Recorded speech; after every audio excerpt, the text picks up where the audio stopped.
अनेकांच्या मनामध्ये उत्सुकता असते की एखादा उमेदवार पराभूत का होतो, एखादा उमेदवार निवडून का येतो.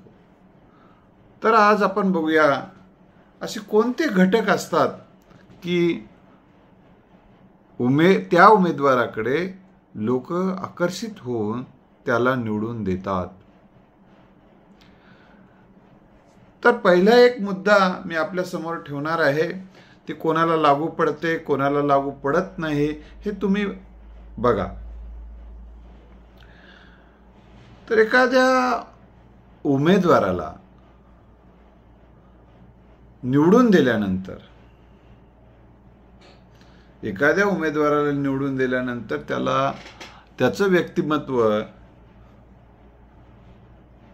भेटायला जावं असं आहे का? तो सुसंस्कृत आहे का? आमदार म्हणून शोभतो का? असेही प्रश्न जनता विचारते आणि त्या दृष्टिकोनातून त्या उमेदवाराचा विचार करते. आता बघा, सुशिक्षित, सुसंस्कृत, सर्वांना घेऊन चालण्याची पात्रता आणि क्षमता आणि कौशल्य असणारा उमेदवार लोकांना आवडतो.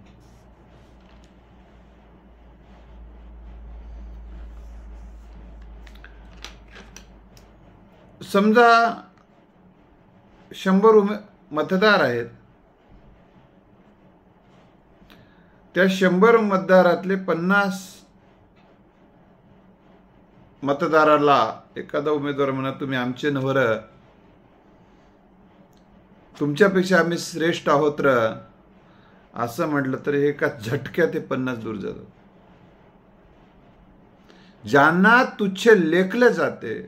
आता दुसऱ्यांदा मग एखाद्या जातीला तुच्छ लेखला तर ते एका जातीचेच दूर जात नसतात. हे लक्षात ठेवा तुम्ही. कधी कधी काय होतं, अरे त्या जातीला तुच्छ लेखलाय रे, आपल्याला कुठे लेखलाय रे, असं होत नाही. काही लोक काय म्हणतात माहितीये काय, अरे त्यानं त्याच्या जातीला तुच्छ लेखायला कमी करत नाही, तुझं माझं काय रे, कुठं घेऊन बसलास. त्यामुळं अशी तुच्छता, नीचता, उच्चता समाजामध्ये रुजवून समाजाचे तुकडे तुकडे करणारा उमेदवार समाजाला आवडत नाही मित्र. हां, काही जणांचे जे अहंकार फुलवले जातात ते असे मोजके जे असतात ते ठीक आहे, त्यांना बरं वाटत असेल ते जातील. परंतु समाजामध्ये तुच्छतावाद पेरून शाश्वत पद्धतीचं तुम्हाला राजकारण करता येत नाही. लक्षात आलं. तर इतर समाज सुद्धा, म्हणून तुम्ही कुठल्याही समाजाचे असाल, तुम्हाला मी या निमित्ताने एक विनंती करतोय हात जोडून की तुम्ही असं कोणाला तुच्छ नीच लेखू नका. यामुळे एकच समाज दुखावला जात नाही तर इतर समाज दुखवले जातात. तुम्हाला असं काय वाटते का तुम्ही एक्स समाजाच्या आहात आणि इतरांना तुच्छ लेखालात? तुमच्या समाजातल्या 50% लोकांना ही गोष्ट जवळपास अंदाजा म्हटलं मी, इकडे तिकडे होऊ शकते. तुमच्या समाजातल्या व्यक्तींना सुद्धा असा तुच्छतावाद आवडत नाही. याचं कारण काय असतं माहिती आहे का? आपल्या देशामध्ये जातीयतेची उतरंड आहे. जातीयतेची उतरंड आहे, कुळवादाची उतरंड आहे. यामुळं उदाहरणार्थ एकदा काय झालं, मी जवळपास विद्यार्थी दशेपासून अण्णाभाऊ साठे जयंती मध्ये पुढाकार घेणं असेल, डॉक्टर बाबासाहेब आंबेडकर जयंतीमध्ये, छत्रपती शिवाजी महाराज सगळ्या महापुरुषाच्या जयंतीमध्ये सहभाग असतो. विशेषतः जे सांगतो ते फक्त या जयंतीच्या संदर्भाने सांगतो. अण्णाभाऊ साठे जयंतीमध्ये मी विद्यार्थी दशेपासून भाषणं केली. बाबासाहेब आंबेडकरांच्या जयंतीमध्ये भाषण केले, तेव्हा मी ज्या समाजातून जन्माला आलो त्या समाजातले काही जण मला म्हणत होते, तू तिकडे मांगवाड्यात जातोस, मांगवाड्यातला लई डोक्यावर घेतोस, बाबासाहेब म्हणतोस, असं एक जण म्हणला. काही जण म्हणत होते, पण एकदम तोंडावर मला सांगला की हे कसा, मला हा मुद्दा तुम्हाला लक्षात आणून द्यायचा आहे, लक्षात ठेवा. मग मी म्हटलं काय होते गेल्यानंतर, ते माणसंच आहेत ना, ते माणसंच आहेत ना.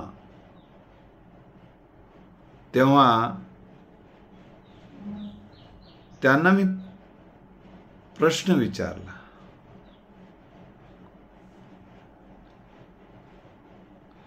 तेव्हा त्यांना मी म्हटलं, बाबा तुम्हाला कोणत्या जातीनं कधी तुच्छ लेखल्याचं दुःख कधी आहे का म्हणलं, आहे का म्हणून मी त्याला प्रश्न विचारला.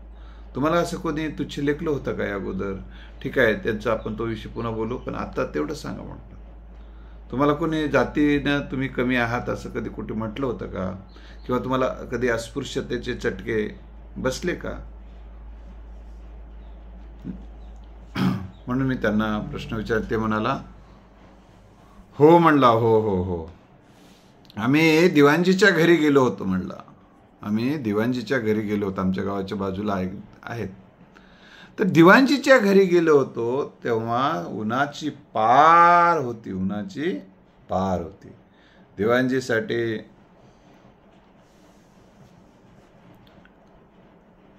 काही माळामधले बिबे वगैरे काहीतरी असं घेऊन वगैरे पाठवल्यामुळं आम्ही गेलो होतो म्हणला. त्यावेळेस माझं वय तरुण होतं म्हणला, 25 वर्षाचा. माझ्यासोबत माझा चुलत भाऊ होता म्हणला. बरं बरं. मग गेल्या. दिवाणजी हे ब्राह्मण होते म्हणला. मग आम्हाला भूक लागली होती, परवा जेवायला म्हणलं. आम्हाला लय आनंद वाटला, मला भूक लागली होती जेवायला, दुपारची वेळ होते, बसा म्हटलं. ही गोष्ट, आता त्या व्यक्तीचं वय 75 वर्षापेक्षा जास्त आहे, त्याच्या 25 वर्ष, म्हणजे ही गोष्ट 50 वर्षाखालची आहे सर्वसाधारणपणे, बरं का. म्हणजे त्याला जे अस्पृश्यतेचा चटके बसले तेव्हाच विषय सांगतो. मग आम्हाला बरं वाटलं म्हणला. त्या व्यक्तीने आम्हाला खाली बसवलं आणि तिथलं एक ताट होतं म्हणला, ते ताटामध्ये जेवा, घ्या म्हणलं, धुवून घेऊन बसा म्हणलं. आणि मग ताट ते धुवून टाका म्हणलं मला जेवून. पण ठीक आहे, पुन्हा ते जागा सुद्धा सारून टाका र, कशाला म्हणणं. मग हे तुम्हाला आवडलं का? नाही आवडलं नाही म्हणलं, माणुसकीचं काही वाटलं नाही म्हणलं. मग तुम्हाला जर तुच्छ लेखल्यानंतर जर दुःख होत असेल तर तेही माणसं आहेत ना म्हटलं. हो बरोबर आहे गड्या म्हणला, बरोबर आहे बापू, हनुमत तुझं बरोबर आहे माय म्हणला. म्हणजे सांगायचा हेतू असा आहे, तर माणसांना हा तुच्छतावाद तुमच्याच समाजातल्यांना आवडत नसते, कारण त्यांना तरी कुठेतरी तुच्छतेचे त्रास झालेला असतो. म्हणून तुच्छता पसरून तुम्हाला जर मी नेता होत असो वाटत असेल तर हे डोक्यातून काढून टाका. हे भावी उमेदवारांसाठी मी सांगतो. पुढं काल ज्याला कोणाला राजकारणामध्ये करिअर करायचं असेल तर करिअर हे होत नाही. लॅटरी लागते रे काही की बनत असेल तर लॅटरी लागत नाही. चुकून जरी एखाद्या वेळेस झालं तर त्यानंतर तुम्ही कधीच निवडून येत नाही, कारण लोक सगळे जागरूक होतात. अरे हा या तुच्छतावादामुळे याने जिंकलाय काय, हे विश्वली आहे रे, हिला संपुष्टात आणण्यासाठी. कारण काय माहिती आहे काय, आपल्या महाराष्ट्रावर तुम्ही नाकारू शकत नाही. डॉक्टर बाबासाहेब आंबेडकरांच्या, महात्मा फुलेंच्या, सावित्रीबाई फुलेंच्या, अनेक महापुरुषांच्या समतावादी विचाराचे सैनिक गावागावात तुम्हाला दिसतील. आणि ह्या ज्यांना राजश्री शाहू महाराज असतील, ज्यांना समतेचे विचार आवडतात, सगळा माणूस एक आहे असं ज्यांना वाटते, ती माणसं काही जरी बोलली किंवा नाही बोलली तरी ते विषमतावाद्यांचा नायनाट बरोबर करतात. ही वस्तुस्थिती आपण लक्षात ठेवा. म्हणून तुम्हाला मी सांगतो की उमेदवारांनी सगळे माणसं समान आहेत, आपण सगळे सारखे आहोत, मी सगळ्यांना आपलं मानतो. जे का रंजले गांजले त्यासी म्हणे जो आपुले तोची साधू ओळखावा, देव तेथेचे जाणावा, अशा संत तुकाराम महाराजांच्या विचाराचा प्रभाव असणारा हा महाराष्ट्र आहे. अनेक संतांच्या म्हणजे इथं विषमतेच्या विरोधामध्ये विचारधारा पेरण्यामध्ये खूप मोठं काम झालेलं आहे. मराठा सेवा संघाच्या माध्यमातून मी सांगतो की गेल्या 25 वर्षापेक्षा अधिक वर्ष झालं समाजातले मराठा समाजाअंतर्गत जे पोटभेद आहेत, उच्चनीचता आहे, त्यांच्या विरोधामध्ये विचारधारा पेरून आपण सगळे एक आहोत, समतेचे विचार रुजवण्यामध्ये, वैज्ञानिक दृष्टिकोन रुजवण्यामध्ये आणि महापुरुषांचे विचार रुजवण्यामध्ये बऱ्याच प्रमाणामध्ये सक्सेस झालेले आहेत. जो मराठा सेवा संघाचा सच्चा कार्यकर्ता असेल की ह्या विचारधारेचा म्हणलं, विचारधारेचा, काही लोक काही लोभासाठी याच्यामध्ये आले असते तर ते त्यांच्याबद्दल नाही बोलत मी काही, तर मी यांच्याबद्दल बोलतोय जे मराठा सेवा संघाच्या मराठा मार्ग वाचतात, मराठा सेवा संघाचे ध्येय धोरण वाचतात, जे मराठा सेवा संघाने प्रकाशित केलेले परिवर्तनवादी विचाराचे ग्रंथ वाचतात, सन्माननीय पुरुषोत्तम खेडेकर साहेबांचे विचार वाचतात आणि ऐकतात, मामा देशमुख साहेबांचे विचार ऐकतात आणि वाचतात, डॉक्टर साळुंखे सरांचे विचार वाचतात आणि ऐकतात. अशी माणसं तुम्हाला सांगतो जातीयवादी विश्वलीला स्थान देऊ शकत नाहीत. कारण तुम्हाला मी हे उदाहरण सांगतो की मराठा समाजाचे असणारे डॉक्टर साळुंखे सरांनी सर्वोत्तम भूमिपुत्र हा ग्रंथ लिहिला.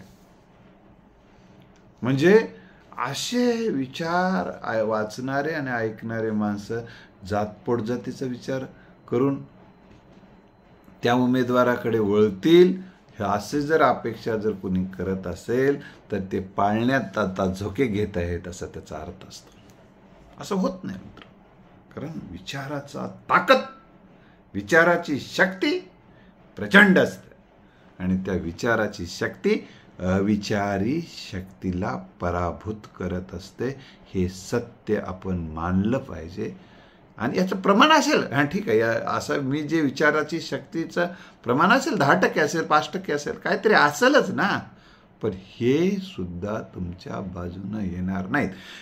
हे माणसं केवळ ते 5% असतील परिवर्तनवादी विचार, पण ते मत क्रिएटर आहेत, ते केवळ मतदार नाही. तिथं बोललं, तिथं बसलं, तिथं ते विचार मांडतात. एखाद्यानं तसा विषय काढला तुच्छतेचा तर त्याला ते उत्तर देतात.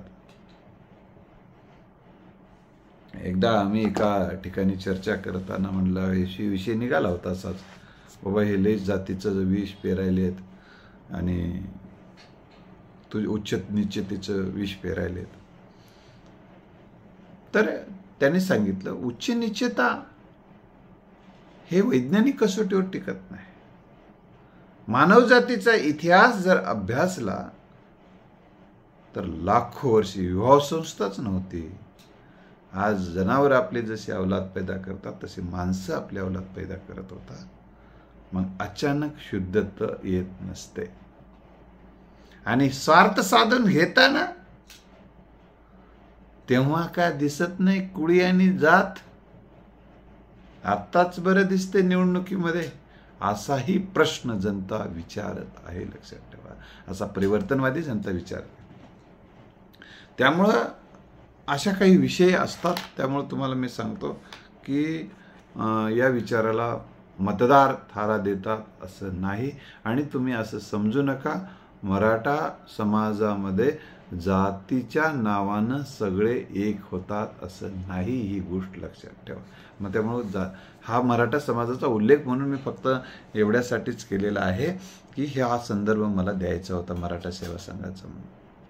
आता तुम्ही म्हणसाल की बाबा मराठा समाजाला आरक्षण मिळालं पाहिजे म्हणून समाज एकजूट होण्याचा झालेला आहे ना. अरे बाबा, मराठा समाज हा सामाजिक दृष्ट्या मागास आहे. त्यांना इथं शूद्रवर्णीय ठरवलेलं आहे. तुकाराम महाराजांना, शिवाजी महाराजांना, राजेश्री शाहू महाराजांना शूद्रवर्णीय समाज ठरवलेला आहे. आणि हजारो पुरावे दाखल केलेले आहेत. मग हा शूद्रवर्णीय समाज आहे. अनेक त्याचे पुरावे आहेत. असं सांगणारे जे लोक आहेत ते आरक्षणाच्या लढ्यात जास्त आहेत. त्यांचं नेतृत्व करणारे आहेत. ते तुच्छतावाद पसरवत नाही. सकल समाज एक आहे ही भावना ते रुजवतात. ते कुळी जाळी आणि उपजाती आणि हे सगळे भेदाभेद ते पसरवत नाहीत. हा विषय वेगळा आहे, ते लक्षात ठेवा. भेदाभेद पसरवण्याबद्दल मी अगोदर तुम्हाला सांगत होतो. ह्या विषयामध्ये जे विचार सकल आपण एक आहोत ही भावना ठेवून आरक्षणवादी, खरे आरक्षणवादी जे आहेत ना, ते आपण सगळे एक आहोत हा विचार रुजवतात. त्यामुळं तुम्ही त्याचा आणि इकडल्याचा तुलना नाही करता येत नाही आपल्याला. आणि तुम्हाला मी सांगतो, एखाद्या समाजासाठी आरक्षण मिळालं पाहिजे म्हणणं म्हणजे जातीवाद ठरत नाही. जातीवाद त्याला म्हणतात की आम्ही श्रेष्ठ आहोत आणि आमच्यातलेच काही कनिष्ठ आहेत. त्याला काय कनिष्ठ आहेत म्हणण्याला, जन्माने कनिष्ठ आहेत म्हणण्याला कुठलाच वैज्ञानिक आधार नाही, कुठलाच ऐतिहासिक आधार नाही. हे सत्य तुम्हाला मी सांगितलेलंच आहे. जातीवाद इथं असतो. तुच्छता हा जातीवादाचा आत्मा असतो. श्रेष्ठ कनिष्ठ मानणं हा जातीवादाचा आत्मा असतो. आणि जातीसाठी काम करणं म्हणजे ज्या आपल्या टिशीवर जे नाव पडलेलं आहे त्यातल्या काही एखादा प्रश्न असेल तर तो प्रश्न सुटला पाहिजे बाबा म्हणून प्रयत्न करणं हा ते केवळ त्या तितक्यापुरतं तो काम करतो, इतका त्याचा अर्थ असतो. तो जातीयवादी नसतो. ही गोष्ट लक्षात ठेवा. आता दुसरा एक मुद्दाचा हे मी बघितलेला आहे, तो वेशनी आहे का निर्वेशनी आहे याचाही काही प्रमाणामध्ये परिणाम विशेषतः महिला वर्गावर पडतो, निर्वेशनी लोकांवर. एखादा उमेदवार वेशनी आहे, संध्याकाळ झाले की त्याला फाट्यावर जाऊन पिल्याशिवाय घरी जाताच येत नसेल आणि तो रस्त्यावर अधूनमधून पडलेला दिसत असेल तर अशा उमेदवाराच्या पाठीमागं विशेषतः महिला वर्ग राहत नाही. आणि पुरुषामधले ज्यांना व्यसन आवडत नाहीत ते लोक राहत नाहीत. म्हणून उमेदवाराला निर्वेशनी राहणं अतिशय गरजेचं आहे. मी या निमित्तानं मी तुम्हाला सांगतो. म्हणून काय विचार करतात महिला, हे पोरं माझे महिला आजी, एका आजीला विचारलं का, एका आजीला एक जण म्हणाला तू काय काढलीस म्हणला, ते त्यानं दारू पिते फिरू पिते म्हणालीस म्हणला, त्यामुळं मी मतदान देणं म्हणा. कोण पिणं ते आहे म्हणला. तिनं म्हणली भाड्या, उद्या माझं नातू माझं पोरग त्याच्या नादी लागून दारू मध्ये पडलं तर कसं करू म्हणली. तूच देत बस म्हणली त्याला, मजानं देणं होईना म्हणली. म्हणजे सांगायचा हेतू आहे की असं लोक, हे एक व्यसनाचा एक विषय असतोच. तुम्हाला हा ठीक आहे, दारू वाटतात, हे वाटतात, ते वाटतात, हे विषय हे एका दिवसाचा विषय असतो, तो भाग वेगळा आहे. बऱ्याच पक्षाचे वाटतात, परंतु तो वाटणाराच ठीक आहे, एका दिवशी ठीक आहे, पण वाटणारा रोजच घेणारा असेल आणि त्यामुळं त्याच्यासोबत राहणाऱ्याला व्यसनाधीन करून आयुष्य नष्ट करणारा असेल तर त्याच्यासोबत हळूहळू लोक बाजूला येतात, बाजूला येतात. एकदा आम्ही अशी चर्चा करत होतो. एका जण म्हणाला, तुला माहीत नाही म्हणला, हौदच बांधलाय साहेबांनी. कशाचा? दारूचा. मग किती किती पियायचं, झोपायचं, जाग आली की पुन्हा थोट्टीला नळच आहे म्हणला. तिथं असं काही नाही मला. महात्मा फुलेंनी जसा अस्पृश्य समाजाला हौद मोकळा करून दिला, तसं आमच्या साहेबांनी असं हौदच मोकळा करून दिलाय म्हणलं. हौदच. मित्र, हे अशा तेव्हा तिथली ती आजी म्हणाली, त्याच्या सुनेला, त्याच्या पोराला, त्याच्या बायकोला पाहिजे ते का म्हणलं त्यानं तिथला हौदातलं नेऊन. म्हणजे असे प्रश्न समाजामध्ये येतात. म्हणून निर्व्यसना गोष्टीला बऱ्याच प्रमाणात ज्यांना आवडते ठीक आहे, त्याच्याबद्दल काही नाही. दुसरे एक मित्र, आता काही जण म्हणतात हे घराणेशाही आहे, यामुळं मतं दूर जातात का? 1-2% जाते असतील, परंतु फारसे घराणेशाहीमुळे त्यांचा मुलगा, त्यांचा बाप खासदार होता, त्यांच्या पोराला निवडून द्यायचं का? त्यांचा बाप आमदार होता, त्यांच्या पोराला किंवा पोरीला निवडून द्यायचं का? असा जरी प्रश्न उपस्थित होत असला तरी काय होते माहितीये काय? आता उदाहरणार्थ सांगतो. एक जण म्हणला त्यांची मुलगीच आहे म्हणला, बरं, म्हणून मला ही घराणेशाही आवडत नाही म्हणलं, म्हणून मी मतदान देत नाही. त्यांना दुसरा प्रश्न एकानं बाजूला विचारलं, मग खासदाराचा मुलगा खासदारकीला उभा राहिलेला आहे, त्याला अरे ते फिसकल गड्या म्हणला, इकडलं इकडे त्याच आहे म्हणला, इकडे आमदारकीला आमदाराची मुलगी आणि इकडे खासदाराची मुलगी दिसायली म्हणला. ठीक आहे बघूत म्हणला, गेला निघून असे दस्ते टाकून बघूत म्हणला. म्हणजे लक्षात ठेवा, हा काही मुद्दा तेवढा होत नाही, कारण प्रत्येक आमदार खासदार त्या घराण्यामध्येच तिकीट भेटतात. त्यामुळे आता तो काही फार पॉवरफुल विषय राहिला नाही.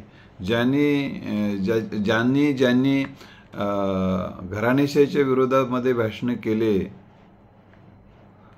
त्यांच्या घराण्यामध्ये आता तिसरी पिढी निवडणूक लढवत आहे.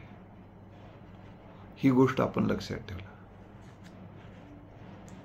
शिवसेना जेव्हा उदयाला आली तेव्हा घराणेशाहीच्या विरोधात प्रचंड प्रमाणामध्ये बोललं जायचं. आता शिवसेनेमध्ये असा बोललं फारसं जात नाही, कारण तुम्हाला सगळं माहीत आहे. म्हणजे सांगायचा हेतू हा आहे की कुठलाही पक्ष असो, ते पक्ष काय करते, आपल्या घराण्यामध्ये आपल्यासमोर जे दिसत नाहीत तेव्हा तर बोलत राहतो, पण जेव्हा आपण तसं करतो तेव्हा बोलणं बंद होते. त्यामुळे बऱ्याच प्रमाणात घराणेशाहीच्या संदर्भामध्ये पक्ष कोणता असो, काँग्रेस असो, राष्ट्रवादी असो, तुम्ही बघू शकता, भाजप असो, सगळ्याच पक्षामध्ये घराणेशाही आता आहे. घराणेशाहीचा फारसा प्रभाव पडत नाही, ही गोष्ट लक्षात ठेवा. आता एक उदाहरण साधं सांगतो. एकानं म्हणला त्यांना दुसरं कोणी दिसलं नाही का? त्यांची पोरगीच दिसली का निवडणुकीला उभा राहायला? एका जणांना म्हणला त्याचं पोरगच दिसलं का निवडणुकीला उभं करायला? आम्ही नव्हतो का? कुठं होतास? काय केलास? असं दुसऱ्यानं म्हणाला. त्याला प्रश्न विचारला की तुझी पोरगी निवडून हिला तिकीट मिळेल म्हणून 50-50 फुटाचे बॅनर लावला होतास की रे? 50-50 फुटाचे बॅनर लावून बसला होतास की आता बॅनर काढून बसलास तिकीट मिळण्या गेल्याने? आणि तिकीट यांनीच कापला असेल म्हणून, विरोधी पक्षाने कापला असेल म्हणून तुम्हाला राग यायला म्हणून खालच्या पातळीवर जाऊन बोलालास. ज्यांच्या दारामध्ये तासनतास बसून मला गुत्तेदारी मिळेल का म्हणून पायामध्ये जोडा असतानाही पाया पडलेला आम्ही बघितला आणि आताच त्याला हरामखोर आरतुर बोलायला असा पद्धतीचा प्रश्न लोक विचारत आहेत. त्यामुळे एखाद्या व्यक्तीबद्दल असं काहीतरी बोलल्यामुळं होत नसते. काही जण असं बोलत असतात आणि अशी भाषा लोकांना आवडत नाही बरं का. दुसरी गोष्ट मी तुम्हाला सांगतो, त्यामुळं कुठल्या घराणेशाहीचा हा मुद्दा काही फारसा प्रभावी ठरत नाही. हा, घराणेशाही आहे परंतु सेवाच नाही, काही त्याग नाही, काही काम नाही. उगं त्या घराण्यात जन्मलाय म्हणून होत नसते. कारण त्या घराण्याचं सातत्याने सेवेत असेल ते घराणं, तर त्या घराण्याला आता नांदेड जिल्ह्यातले सगळेच राजकारणाचे घराणे सत्तेत येऊ शकतात का? येत आहेत का? नाही येत. काही घराण्यांना तर आता गावात सरपंचही करणार, कारण त्यांनी सेवा थांबवली, त्याग थांबवला, सगळ्या समाजाला सोबत घेण्याचं वृत्ती थांबवली. सगळे संपले आता. काही जे सेवा करणारे जे काही घराण्याच्या 1-2 उरलेले आहेत, ते त्यांना म्हणजे समाज सपोर्ट करू शकते असं माझं मत आहे. म्हणून की या घराण्यात जन्मलो आणि आम्ही काही सेवा करणार नाही रा, फक्त निवडणुकीला उभा राहतो रा आणि मग आम्हाला द्या निवडून, करार आमदार, करार खासदार कुणी करत नाही. सेवा, त्याग, सातत्यानं जनतेशी संपर्क त्या घराण्याचा असला तर ते घराणं जनतेच्या समस्या, प्रश्न, अडचणी सोडवणार असेल तरच समाज सोबत राहतो. हे प्रश्न, अडचणी, समस्या न सोडवणारे च्या सोबत कधी राहत नाही. हे एक मुद्दा आपण लक्षात ठेवा. दुसरी गोष्ट,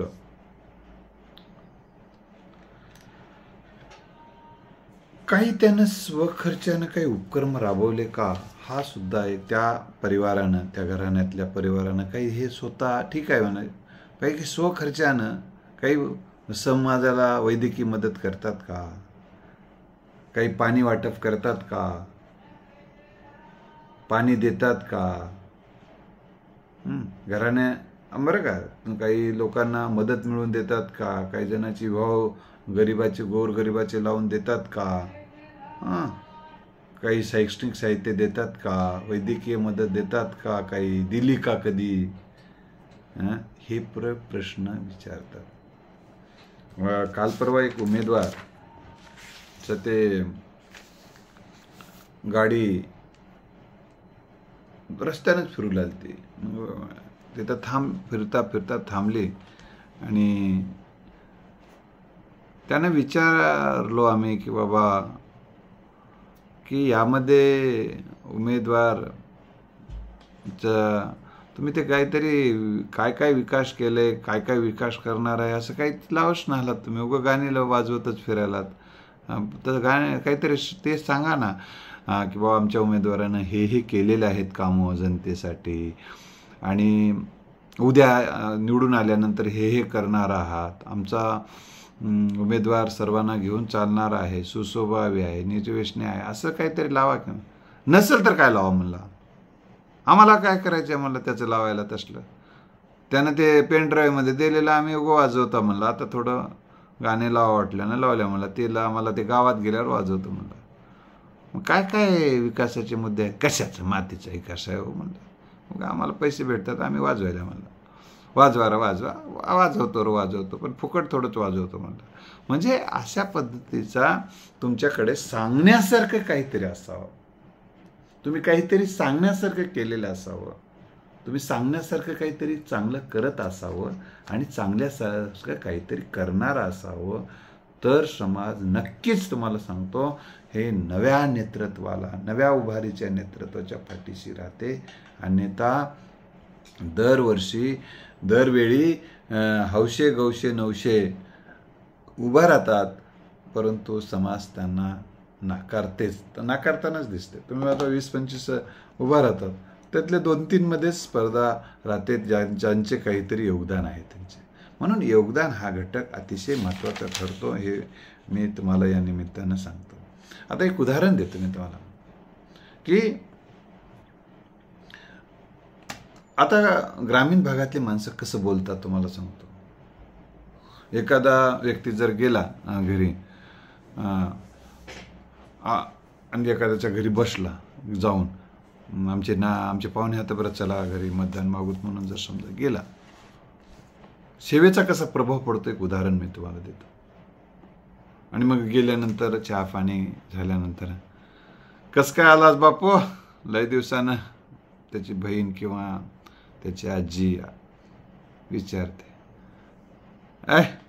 प्रचारासाठी आलो. बरं बरं बरं बरं, कोणाचा करायलाच बापू प्रचार? हे आपले सैऱ्याचा करायला. बरं बरं बरं बरं, करायलास, देतोच त्याला मतदान तू? हां, तू मला म्हणायचं देतोस, तू देणार? बापू, माझं लेकरू दवाखान्यात होतं, मृत्यूच्या दारातून ओढून आणलंय,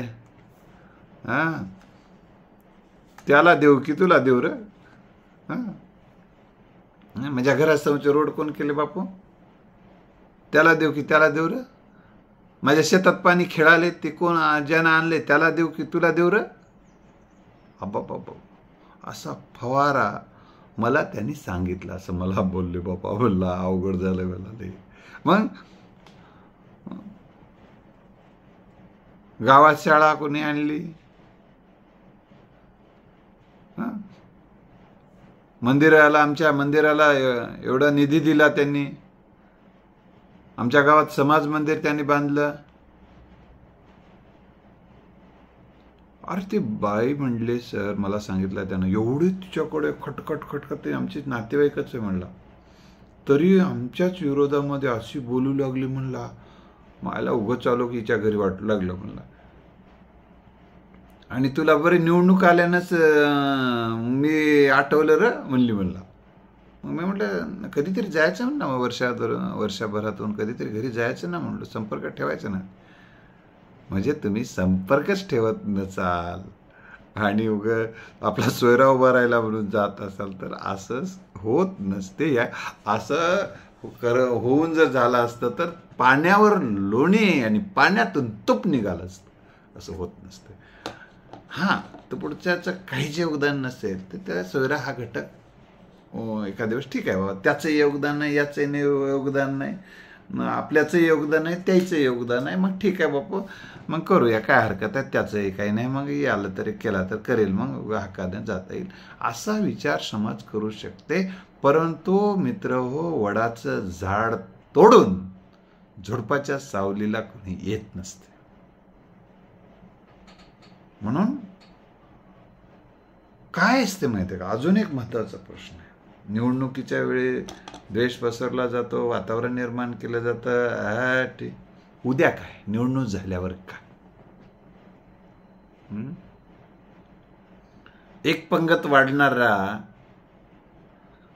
महत्वाचा ठरतो का रोज पंगत देणारा महत्वाचा ठरतो? रोज भाकरीची व्यवस्था करणारा महत्वाचा आहे का एका दिवशी भाकर देणारा महत्वाचा आहे? जनता विचार करते. दुसरा एक महत्वाचा मुद्दा मी तुम्हाला या निमित्तानं सांगणार आहे की उद्या आपलं काही काम पडलं, आपली काही अडचण निर्माण झाली, समस्या, निवडणुकीच्या नंतरचं सांगावं आता, निवडणुकीचा संपला विषय. निवडणुकीच्या नंतर उद्या आपलं काही अडचण आली, समस्या निर्माण झाली, प्रश्न झाले, मुंबईला काम आहे, दिल्लीला काम आहे,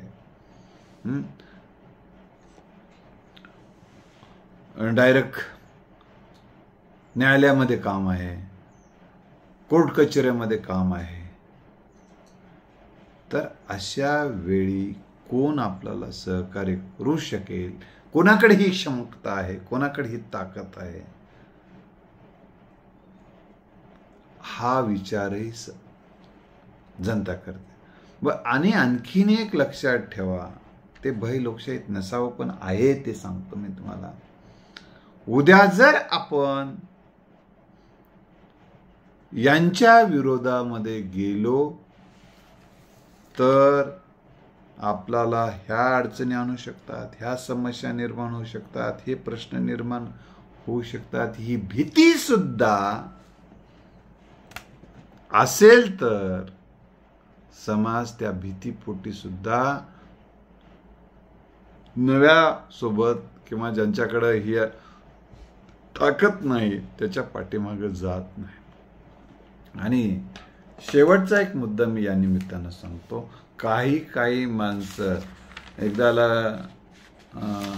प्रश्न विचारला की तात्या कोणाला मतदान कर, बघू की रे आताच काय, हा ठरलं नाही काय ठरायला, आता कोण निवडून येते काय नाही थोडं बघावं लागते, वारं कोणाचं आहे, हा उगा पडणाऱ्याच्या पाठीमागे बळून काय करावं म्हणते म्हणला.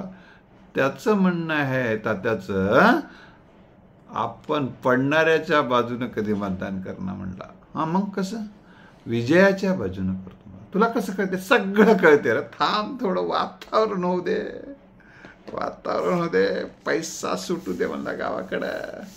पैसा 2-2 हजार सुटू लागल्यावर लोक तोंडाला पाणी आणू येतात रे म्हणला जवळ. मी काय बघ ना काय म्हणला, माझं आता काय वय काय कमी राहिले का, असे लई बघलो म्हणला जोरात बोलणारे, आणि 2 पैसे टाकले की त्यात की थंड होणारे. अरे बापरे म्हणलं, वारं फिर बघू दे म्हणला. मला आताच मी काही सांगणार म्हणला त्यांना. जिकडे निवडून येते दुसरं काय म्हणाले, हा यानं काय करते म्हणला, याचा जे काही उद्योग आहे, याचा जो काही व्यापार आहे, याचा व्यवसाय आहे, सुरक्षित राहावं म्हणून सत्तेच्या सोबत राहते म्हणला. हो ठीक आहे म्हणला, हो म्हणला, मी जे निवडून येते त्याच्यासोबतच राहतो म्हणला. मला तुम्ही काही म्हणू शकता म्हणला त्यांना. म्हणजे सांगायचा हेतू आहे की काही माणसं आपलं आता काही महिला तर असं म्हणतात, तुम्हाला सांगतो काय बापू मत जाळणं माय माझं म्हणतात. त्यांचा हेतू ह्या तात्यासारखा नसतो, त्यांचा एक वेगळाच हेतू असतो. माझं मत मी का जाळू, म्हणजे तुम्ही म्हणसाल याचं काय. आता हे खरं तर विचारधारा इथं एवढीच विचारधारा आहे. माझं मत मी का जाळू म्हणजे त्यांचं असं म्हणणं असते, आपलं मत वाया का घालू, जाळू म्हणजे वाया का घालू म्हणजे पराभूत होणाऱ्या उमेदवाराला मी निवडून का देऊ. आता ही महिला आता बघते, टी व्हीमध्ये बघते, गावात चर्चा बघते, लोक त्या माणसाचं काम आहे आतापर्यंत ज्याने जास्तीत जास्त निवडून आलाय ते बघते आणि मग ते देते. बापू मी जाळणं म्हणते, माझं मत का जाळू म्हणते. ज्यानं निवडून येते असे वाटलं त्याला ती मतदान करते. आणखीन काही एक गट आहे की आता आम्ही काही ठिकाणी सर्वे बघितलेला आहे की ज्यांना काही या शासकीय योजनेचा लाभ होतोय बघा, हा एक घटक फार महत्त्वाचा आहे. सत्ताधीशांचा हा एक मुद्दा फार महत्त्वाचा ठरतो. ज्या काही शासकीय योजना आहेत त्या नवीन असतील आणि त्यांना लाभ मिळत असेल तर लोक म्हणतात बापू आमच्या भावाला आम्ही सोडणं माय, एवढे आले आणि अजून वाढणार आता पण असं अशा पद्धतीचं असतं. म्हणून ह्या नवीन व्यक्तिमत्वाला पुढं येताना हाही एक घटक आडवा येत असतो. त्यामुळं मित्रो या सगळ्या घटकाचा विचार करून उमेदवार मतं प्रभावित होत असतात. म्हणून या दिशेनं आपण काय करता येईल काय नाही याचा नव्या नेतृत्वाने विचार करावा. विकासाच्या मुद्द्याला प्राधान्य द्यावं, समतेच्या मुद्द्याला प्राधान्य द्यावं, अडचणीमध्ये सातत्यानं धावून जाण्याचं धोरण ठरवावं. त्यासाठी तुम्हाला अनेक वर्ष सेवा करावी लागेल, 5-10 वर्ष सेवा सातत्याने तुम्ही करत राहावं लागेल, संपर्क वाढवत राहावं. प्रत्येक गावामध्ये एक उमेदवारानं फॉर्म भरला, त्याला प्रश्न विचारला, अभ्यास करावा लागेल. त्याला मला गावं किती आहेत रे आपल्या मतदारसंघात? अरे बघतो ना, मला आता तर फॉर्म भरायचा, आता विचार केला, गावं किती आहेत माहीत नाही, त्या गावामध्ये संपर्क किती आहेत. नाही, सोयऱ्याचे काढतो की म्हणला, म्हणजे सोयऱ्याचे फक्त कॉन्टॅक्ट करायचे, फोन करायचे, मी तुझा सोयरा आहे, मला मतदान कर, असं म्हणल्यानंतर कसं होत नसतं. तुला काहीतरी मतं थोडे पडतात बाबा, त्यासाठी 5-10 वर्ष सेवा करावं लागते, झिजावं लागते मित्र, झिजावं लागतं. ज्या घराण्याने आपल्या जीवाचे त्याग करून देशाला स्वातंत्र्य मिळवून दिलं, आयुष्यभर ज्याने प्रश्न सोडवले, अडचणी सोडवल्या, समस्या सोडवल्या, त्यासाठी विष प्राशन करावं लागण्याची वेळ आली, कठीण प्रसंग आली, तरी ते सेवेपासून बाजूला गेले नाहीत. या समाजाचा, त्या परिवाराचा, त्या उमेदवाराचा प्रभाव असतो, हे लक्षात ठेवा. उगा पाण्यावर लोणी निघत नसते. म्हणून मी तुम्हाला सांगत होतो की सातत्याने केवळ फोन केला आणि मतदान मिळते, असा जर तुला बेटा वाटत असेल तर असं होत नसते. तुमचं सातत्याने सेवेत राहावं लागेल, संपर्कात राहावं लागेल. आली निवडणूक, भरला फॉर्म, देतील निवडून म्हणणं म्हणजे एखादी लॅटरी लागली तर लागावं म्हणून तिकीटं काढत फिरण्यासारखं आहे. हे तिकीटं काढणं सोपं असते, त्या तिकिटावर निवडून येणं अवघड असते. म्हणून उगा काहीतरी नेरेटिव्ह पसरायचं, समाजालाही अडचणीत आणायचं, असले प्रकार करू नये. तर सातत्याने सेवा, सद्भाव, वैचारिक पेरणी, संपर्क, की नेतृत्व म्हणजे काय त्या आमदार खासदार होणं एवढंच थोडं असते. तुम्ही सातत्याने काम करा, लोक तुम्हाला फोन स्वतः करतात आणि विचारतात, आमचे हे प्रश्न आहेत, हे अडचणी आहेत, हे समस्या आहेत, तुम्ही सोडवा. आणि व्यापक पातळीवर करावं लागते. आपण जर गल्ली सरपंच व्हायचं असेल तर गावातले प्रश्न सोडवावं लागेल तुम्हाला जर पंचायत समितीचा व्हावं लागतं, पंचायती समितीच्या जे काही गावं येतात तिथला करावं लागते. जिल्हा परिषद असेल तिथला करावं लागेल. तालुक्याच्या आमदार व्हायचं असेल तर जितके गावं आहेत तितके किमान काही प्रबोधनाचं एखादं काम करावं लागेल. व्याख्यानमाला सुरू करू शकता तुम्ही, त्या ठिकाणी व्याख्याते येऊन तुम्ही मार्गदर्शन करू शकता. त्या अशा वेगवेगळे उपक्रम राहू शकता. आरोग्याची सेवा देऊ शकता, शैक्षणिक साहित्य तुम्ही सातत्याने देऊ शकता. काही जण तर आता देवाला नेण्याचं बघ झालंय, ते देवाला नेणाऱ्या बाया पण आहेत. बापू त्यानं मला काशीला नेलता माय, मी त्याला मतदान करतो म्हणाली एक बाई. म्हणजे लेकरांना तर काशीला नेला नाही म्हणली. म्हणजे अशा पद्धतीनं आता मला सांगा, या असे तिला कसं तुम्ही समजून सांगणार आहात? असं होत नसते. काही काही ठिकाणी अशा अडचणी येत असतात. त्यामुळं आपण समाजामध्ये वावरत असताना तुम्हाला आता तुम्ही म्हणसाल की मग माझ्याकडे पैसे, मध्येच काशी व्हायची वेळ आली, माझ्याकडे कुठं आहेत पैसे त्याला काशीला न्यायला या बायाला म्हणलं तर ते आता हा मुद्दा जो आहे ना, हा मुद्दा तुमचा बरोबर आहे. मग आम्ही सत्तेत येऊच नाही का? आम्ही आमदार खासदार होऊच नाही का? मी कुठं म्हणलो तुम्ही हो नका म्हणून? मी फक्त असं जे काही समाजात चालते चर्चा ते सांगितलेले आहे. आता तुम्ही म्हणू शकतात काही जण हे भांडवलदारांच्या हातामध्ये सत्ता चाललेली आहे, भांडवलदार पैसेवान नको सत्तेमध्ये, अशा पद्धतीने काही जण बोलतात. आणि फॉर्म भरण्यापासून पैसे लागतात, प्रचार करण्यासाठी गाडीत पेट्रोल टाकायला पैसे लागतात, तिथून तेव्हा कुठून आणायचे पैसे? म्हणजे असे अशा अनेक विषयावर आपल्याला सांगता येईल, बोलता येईल. तर मित्र, तुम्ही उद्या पराभूत व्हाल किंवा विजय व्हाल, काय हरकत नाही. तुम्ही निवडणुकीला यावेळेस काही म्हणाला की काही फायदा नाही, मग आता पुढच्या वेळेस फॉर्म भरणार, असं करू नको. फॉर्म भर, पहिल्यांदा तुझं नाव तर जाईल, पहिल्यांदा नाव तर पाठवू दे. कधी कधी काय होतं, ते प्रचाराला येतो ते नेता आणि त्याचं नाव होतं, आपला उमेदवाराचं नाव काय रे साहेब, इथं लिहून दिले तुम्हाला, वाचा.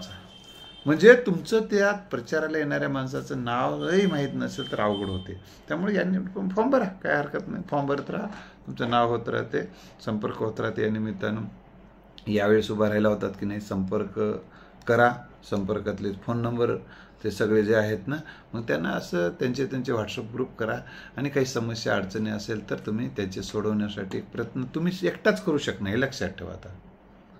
आता तुमचे काय, तुमचे उद्योग असतात, व्यवसाय असतात, व्यापार असतात, नोकरी असते. आता नोकरीमध्ये असणाऱ्या माणसाला अडचणी येतात की त्याला नोकरी असते, नोकरीच्या ठिकाणी त्याला राहावं लागतंय, मग त्या मतदारसंघात कदाचित त्याला राहता येणार नाही. अशा अनेक घटकाचे असतात, त्या अडचणी असतात, ह्या सगळ्या बाजूला सारावं लागतात. आणि सेवेमध्ये समर्पित होऊन काम करणाऱ्या माणसाला एका ना एका दिवशी म्हणते, अरे बाबूराव लई वर्षापासून सेवा करते रा. एखादं म्हणलं, लई बाबूराव लई वर्षापासून धडपड करायला सेवा करते रा, बाबूरावला एक बार करावं काय रा म्हणाले होते लोक. म्हणजे सांगायचा हेतू असा आहे की लोक असा कधीतरी एकदा लईच बायाला नेवसने लई सेवा करते रा आणि लई अडचणी प्रश्न सोडवायला, आणि लई दिवसापासून 2-3 वेळा झाले की आता परत किती दिवस करावं, साठीला आले, करावं रे एकदाचं, त्याला मग करावं, जाऊ दे एकदाचं देऊन टाकूत रा. म्हणून लोक अशा वेळी सुद्धा तुमच्या सेवेला फळ येते, असा हा एक विचार ठेवा. धन्यवाद.